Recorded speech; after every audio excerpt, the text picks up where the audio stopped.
Баршаңызға қайырлы күн, достар. Бүгін сіздермен бірге красный бархат пирожныйын дайындаймыз. Ол үшін бөлме температурасындағы майымызға қантымызды қосамыз. Екеуін қант ергенше жақсылап араластырамыз. Жұмыртқамызды қосамыз.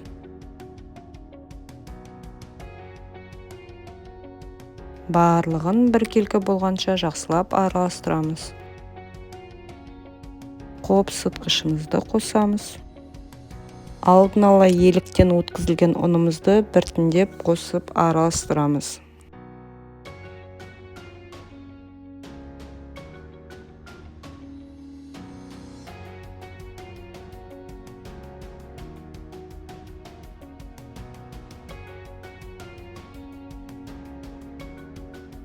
Жылы сүтімізге бояуымызды қосып араластырамыз.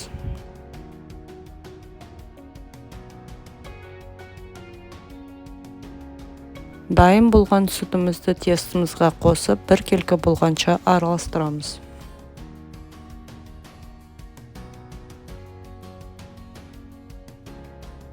Дайын болған тестімізді арнайы кондитер қабына саламыз. Пергамент қағазының үстіне орналастырамыз. Міндетті түрде арасын ашық қылып тастаймыз, себебі олар піскен кезде жайылады.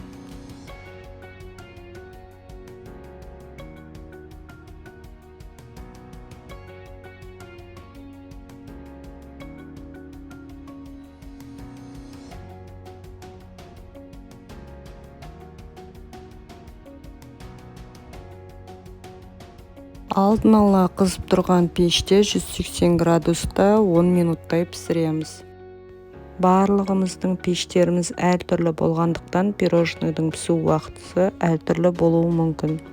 Яғни пирожныларымыздың беттері осындай пористы болып, ал асты осындай қоңыр түске ену керек. Әрбір піскен пирожнымыздың өзінің размеріне келетін парасын табамыз. Пирожныларымыз толықтай суылғаннан кейін пирожнымызға крем жағып, бетін жауып шығамыз. Пирожнымыздың кремін жасалу жолын шоколадный капкейки видеосынан қарап жасасаңыздар болады. Пирожнымыздың түстері қанық, өзі нәзік, енді дәмі енді ерекше.